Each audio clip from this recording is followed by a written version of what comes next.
تو دوستو یہ ہجرت ہے، اللہ کے نبی صلی اللہ علیہ وسلم نے یہ ہجرت کی ہے۔ ہجرت کا سب سے بڑا مقصد تھا دین کے پھیلنے کا ذریعہ بنے۔ اللہ کے نبی نے پہلے حبشہ کی طرف ہجرت کروائی، دین وہاں نہیں پھیلا۔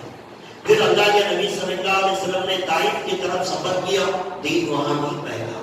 اس کے بعد اللہ کے نبی صلی اللہ علیہ وسلم نے مدینہ منورہ کی طرف ہجرت کی، تو پھر وہاں سے دین کے پھیلنے کا ایک ذریعہ بنا۔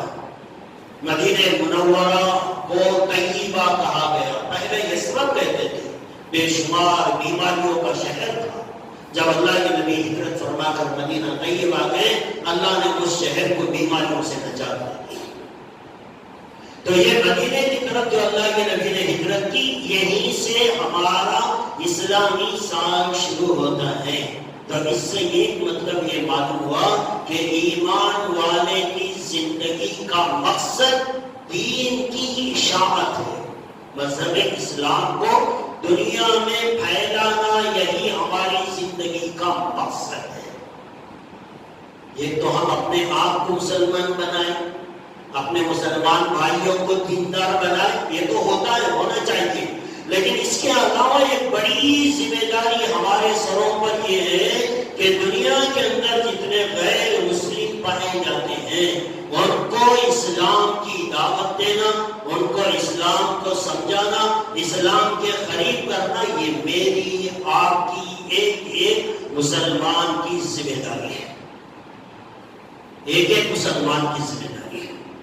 اور آج ہم اس کے لیے کچھ عمل نہیں کر رہے، بے فکر بیٹھے۔ الحمدللہ ہمارے سامنے، ہمارے اس ملک میں غیر مسلموں کی تعداد بہت زیادہ ہے۔ اس میں بہت سارے وہ لوگ ہیں جو مسلمانوں سے دشمنی کرتے ہیں، لیکن بہت سارے ایسے ہیں جن کے اندر کوئی دشمنی نہیں ہے۔ ذرا آپ ان کے سر پہ ہاتھ رکھیں، دین کو سمجھائیں، اچھے اخلاق کا ان کے ساتھ برتاؤ کریں، تو وہ اسلام کے قریب آ سکتے ہیں، مسلمان بن سکتے ہیں، لیکن وہ ہمارے اخلاق کے منتظر ہیں۔ تو یہ ہماری ذمہ داری ہے کہ ہم غیروں تک اپنے دین کو پھیلائیں۔ الحمدللہ اس بات کو یہاں کے علماء نے بھی بڑی حد تک سمجھا، اور جو پڑھا لکھا دیندار طبقہ ہے اس نے بھی سمجھا۔ جب سے یہ لاک ڈاؤن ہوا نا، ہمارے ملک میں جب یہ لاک ڈاؤن اسٹارٹنگ ہوا، اور لاک ڈاؤن کی وجہ سے ہمارے ملک کے بے شمار غریب طبقہ جو ہے وہ مصیبتوں میں پھنسا، کمائی کا راستہ نہیں تھا، کھانے کے لیے کھانا نہیں تھا، سفر کرنے کے لیے ان کے پاس پیسے نہیں تھے، اور ان کا کوئی انتظام نہیں تھا۔ تو سارے ملک کے اندر مسلمانوں نے ایک اچھی مثال قائم کی، اچھی مثال قائم کی۔ جگہ جگہ پہ مسلمانوں کی تنظیموں نے غیر مسلموں کے لیے کھانے کا انتظام کیا، ان کے سفر کے انتظامات کیے، ایک اچھے اخلاق کا نمونہ غیروں تک پہنچایا، اس میں کوئی شک نہیں۔ الحمدللہ ہمارے شہر کے اندر بھی بہت سارے لوگوں نے ہماری اسی مسجد کے تھرو سے، تقریباً جب وہ لاک ڈاؤن کا اسٹارٹنگ مرحلہ تھا، تو غریب گھرانوں کے اندر، اس میں غیر مسلم بھی تھے، مسلمان بھی تھے، عیسائی بھی تھے، ان کے اندر ہم نے جو ہے راشن کٹ تقسیم کی۔ یہ سب کیا ہے؟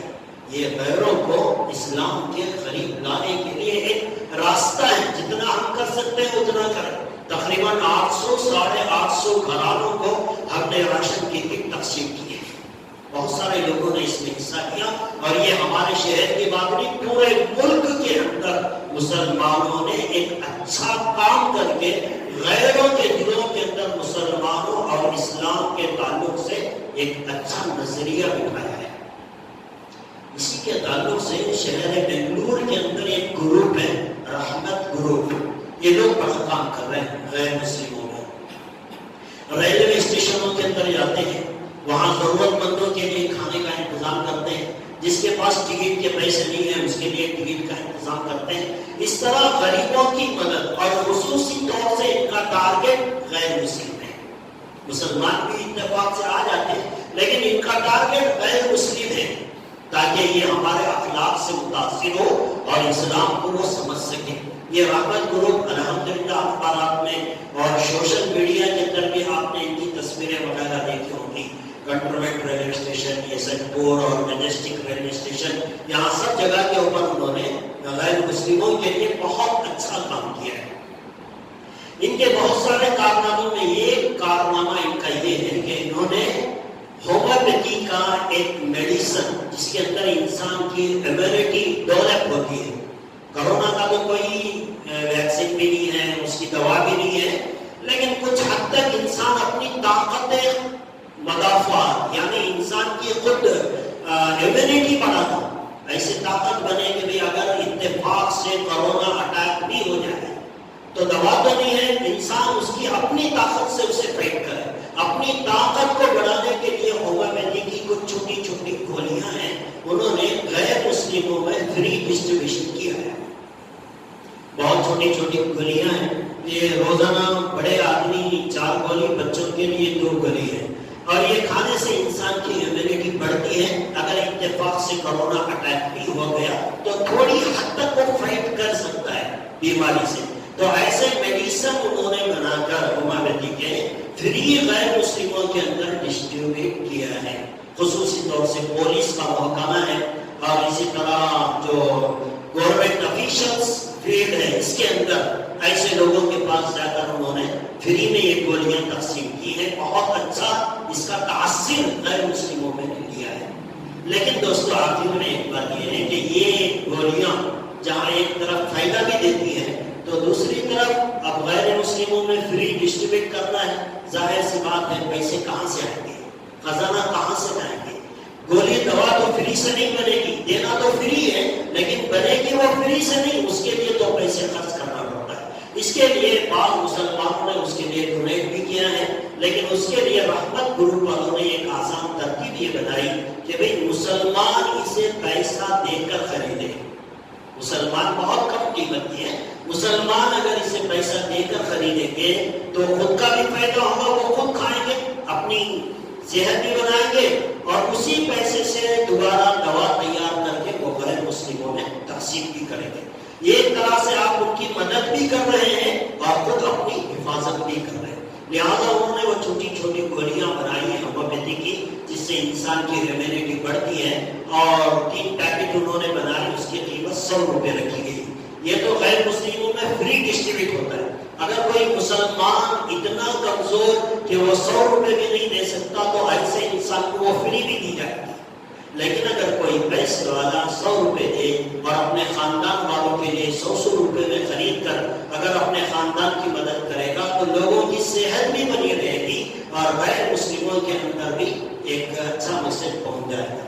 تو اس کے لیے وہ ہومیوپیتھی کی گولیاں بھی ہم نے شہر چنتاپڑی کے پاس علماء کرام جو مسجدوں کے امام ہیں انہوں نے ان سے تعلق کر کے ایسی گولیاں منگائی ہیں. وہ میرے پاس بھی دکان میں ہیں. خاصی مسجد کے امام صاحب جاوید ان کے پاس بھی ہیں، ایوبیہ مسجد کے امام صاحب تنویر صاحب ان کے پاس بھی یہ موجود ہے.